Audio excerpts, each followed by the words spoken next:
Okay, తిరిగి మళ్ళీ ఒకసారి మాట్లాడుతున్నాం మీడియా తోటి. మిత్రులారా,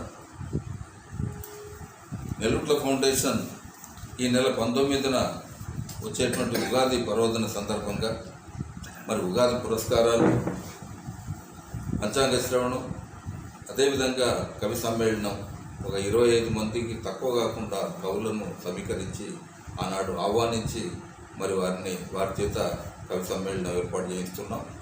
ప్రధానంగా ఈనాడు ప్రపంచం ఎదుర్కొంటున్నటువంటి ఈనాడు ప్రపంచ దేశాలు కొన్ని యుద్ధ వాతావరణాన్ని కలిగి ఉండి ఈనాడు మనకు కూడా ఇబ్బందులు కలిగేటువంటి పరిస్థితులను భారత్ కూడా ఉన్నటువంటి దృష్ట్యా తొందరగా యుద్ధ విరమణ జరగాలని, ఆ మేరకు ఇరాన్, ఇజ్రాయెల్, అమెరికా జోక్యాలు ఇవన్నీ కూడా తగ్గిపోయి వాళ్ళంతా సామరస్యంగా ఉండాలనేటువంటి ఇతివృత్తంగా అదే ప్రధాన అంశంగా రచనలు చేయాలని చెప్పి మన కవులను మనం కోరుతున్నాం. ఇది ఫౌండేషన్ పక్షాన ఆనవాయితీగా ప్రతి సంవత్సరం నిర్వహించేటువంటి కార్యక్రమం. ఈ పరాభవన సంవత్సరం కూడా నిర్వహించడం జరుగుతుంది. ఆ రోజు మనం సాయంకాలం 4 గంటలకు ఈ కార్యక్రమాన్ని ఆరంభిస్తున్నాం. మన ఇంట్లోనే ఫౌండేషన్ పైన ఏర్పాట్లు చేయడం జరుగుతుంది. అందరూ కూడా దాదాపుగా 40-50 మంది మా మిత్రులు, ఇతర కవులు అందరూ కలిసి పాల్గొంటున్నారు. ఆ కార్యక్రమాన్ని మనం విజయవంతం చేసుకోవాల్సిన అవసరం ఉంది. అదేవిధంగా ఈ నెల 29వ తేదీన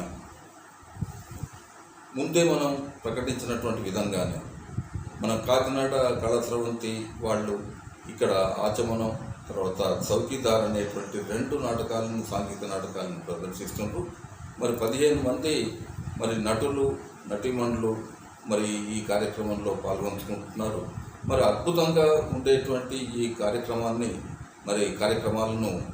వీక్షించి తప్పనిసరిగా వాళ్ళని ప్రోత్సహించాల్సిందిగా, వాళ్ళని ఆశీర్వదించాల్సిందిగా మన జనగామ ప్రాంత మిత్రులను, ప్రజలను, ప్రేక్షకులను ఫౌండేషన్ పక్షాన కోరుతున్నాం. అదేవిధంగా అదే రోజు 4 గంటలకు ప్రారంభ సూచికగా ఈ జనగామ ప్రాంతంలో దసరు నాయక్ అనేటువంటి ఉపాధ్యాయ మిత్రుడు, ఆయన కొడుకు బానోతు భరత్ ఈ మధ్యకాలంలో మొన్ననే సివిల్స్ సెలెక్ట్ అయ్యి అద్భుతమైనటువంటి ర్యాంక్ సాధించి ఆ సివిల్స్లో ఆ ఘనతను సాధించినటువంటి వాడిగా, ఈ ప్రాంతవాసిగా మనం ఆ బాలుని, ఆ అబ్బాయిని మనం ఈనాడు అభినందించుకుంటున్నాం. ఆ కార్యక్రమం అనంతరం 4:30 ప్రాంతంలో సినీ సంగీత విభావరి కార్యక్రమం స్టార్ట్ అవుతుంది. ఇది 29 నాటి కార్యక్రమంలో ఒక భాగంగా, అంతర్భాగంగా దీనికి ఈ సంగీత విభాగంలో హైదరాబాద్ మంచి గాయకుడు, అద్భుతమైనటువంటి అనేక అవార్డులు తీసుకున్నటువంటి గిన్నీస్ బుక్ ఆఫ్ రికార్డే కానివ్వండి, లతా మంగేష్కర్ అవార్డే కానివ్వండి, ఇతర చాలా అవార్డ్స్ పొందినటువంటి కృష్ణవేణి, ప్రభాకర్ వీళ్ళందరూ కూడా దాంట్లో పాల్గొంటున్నారు. మన స్థానిక కళాకారులు కూడా ఈనాడు శారదా స్వరలహరి అనేటువంటి దాన్ని మనస్ఫూర్తిగా, అంటే మన నెల్లుట్ల ఫౌండేషన్ మాతృకగా అనేక సంస్థలు ఈ మధ్యకాలంలో ఆవిర్భవించిన సంగతి మీకు తెలుసు. నెల్లుట్లలో ఒకటి, వేల్దాండలో ఒకటి, ఇక్కడ ఈ జనగాంలో ఆంజనేయ నాట్య మండలి కూడా ఒకటి. ఇట్లాంటి సంస్థలే కాకుండా శారదా స్వర వేదిక అనేటువంటిది కూడా మొన్న వారం రోజుల కింద ఏర్పడ్డది. ఆ కొత్తగా ఏర్పడినటువంటి ఆ సంస్థ అధ్యక్షుడైనటువంటి విష్ణు చరణ్, అదేవిధంగా ఆ సంస్థకు చెందినటువంటి వెంకట శేషగిరి, వేణుమాధవ్, తర్వాత మన ఇతరత్ర మిత్రులు కూడా ఈ స్వరార్చన కార్యక్రమంలో పాల్గొంటున్నారు. ఆ కార్యక్రమం అనంతరం వీళ్ళకి కాకినాడ వాళ్ళది కార్యక్రమం ఉంటుంది. కాకినాడ వాళ్ళ కార్యక్రమం కూడా మనం వాళ్ళకి ఇచ్చినటువంటి సమయాన్ని 6:30 to 9 ఇచ్చాం వాళ్ళకి. ఆఫ్టర్ 9 o'clock నైటు స్థానికంగా మన కళాకారులు, మన ఫౌండేషన్ నుంచి శిక్షణ పొందినటువంటి మన మిత్రులు, పెద్దలు అప్పయ్య శాస్త్రి గారు, మేళ్ళచెరువు అప్పయ్య శాస్త్రి గారు మన జనగామలో పౌరోహితుడు, మరి మంచి నటుడు కూడా. ఆయన 50 ఏళ్ల కిందనే 60 ఏళ్ల కిందనే ఆయన పెద్ద నటుడిగా చలామణి అయ్యి మరి మంచి అనేక అవార్డులు పొందినటువంటి వాడు.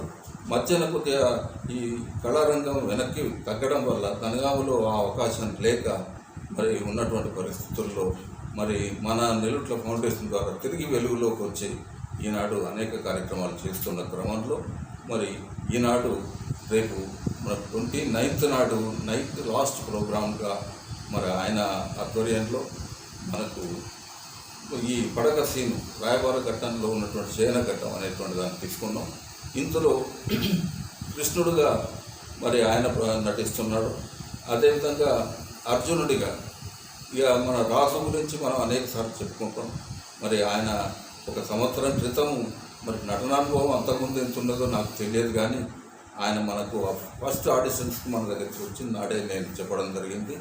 ఆయన గొంతు, ఆయన డైలాగ్ డెలివరీ కానీ, ఆయన లయ ఎత్తడం దించడంలో కానీ అవన్నీ చూసి నేను ఆనాడే రాజును నేను మరి తప్పనిసరిగా మరి మన అన్ని కార్యక్రమాల్లో మీకు అవకాశం ఇస్తామని చెప్పాం. ఆ తరగల వారితో అనేక 10 నాటకాల వరకు వేయించడం జరిగింది. వివిధ ప్రాంతాల్లో వరంగల్ కావచ్చు, హైదరాబాద్ కావచ్చు, జనగామల ఈ రకంగా అతను రంగంలో దూసుకుపోతున్నాడు. మరి ఆయన అర్జునుడిగా ఆనాడు నటిస్తున్నాడు. మరి ఇంకా మనకు మన ఇంతకుముందు సంస్థలో పనిచేసినటువంటి, సంస్థలో నటించినటువంటి మిత్రులు నాగరాజ్ శర్మ గారు, అడ్వకేట్ గారు కూడా వారు కూడా నటించే అవకాశం ఉన్నది.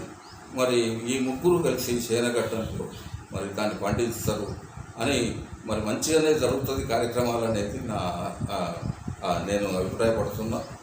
దీనికి అందరూ సహకరించి ఈ కార్యక్రమాన్ని విజయవంతం చేయాలని చెప్పి కోరుతూ మరి నెల్లుట్ల ఫౌండేషన్ పక్షాన మరి అందరికీ ధన్యవాదాలు తెలుపుతూ ముగిస్తున్నాను. జై హింద్. సహజం పండ్ల చెట్టుకే రాళ్ల దెబ్బలు ఉంటాయి. అది సహజమైనటువంటి ప్రక్రియ. దాన్ని మేము పెద్ద లెక్కలకు తీసుకోము. ఎక్కడన్నా పొడ చూపినా కూడా దాన్ని చాలా తేలికగా దాన్ని అధిగమిస్తాం.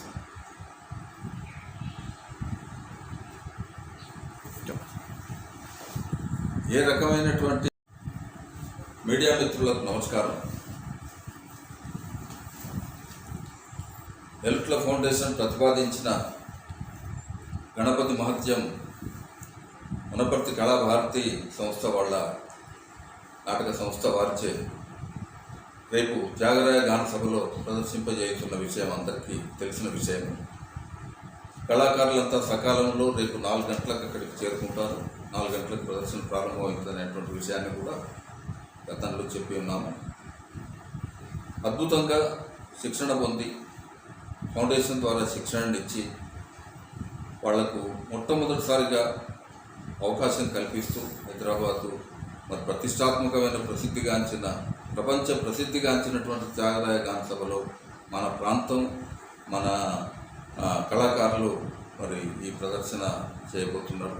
ఇది ఈ ప్రాంతానికే ఒక గర్వకారణంగా చెప్పవచ్చు.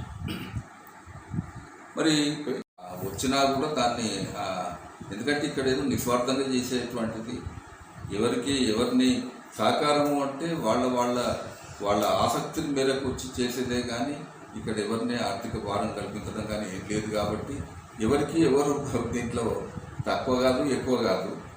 చేస్తున్న దానికి సహకరించేటువంటి మంచి సమాజం ఉన్నది, మంచి వ్యక్తులు ఉన్నారు, మనకు సపోర్ట్ చేసేటువంటి వ్యక్తులు ఉన్నారు. ఒక మంచి కార్యక్రమానికి అందరి సపోర్ట్ ఉంటుంది. భగవంతుని సపోర్టు మెయిన్. ఆ భగవంతుడే మనబడి ఉంటాడు. దుష్టశక్తులకు వాళ్ళ కర్మ సిద్ధాంతం వాళ్ళకే. ఒకవేళ ఏదైనా చెడు చేయాలనుకున్నోనికి అతి త్వరగా వాళ్ళకే ఆ చెడు ఎదురైతే తప్ప మనకేం లేదు. అట్లాంటి దాన్ని మేము లెక్కలకు తీసుకుంటాం.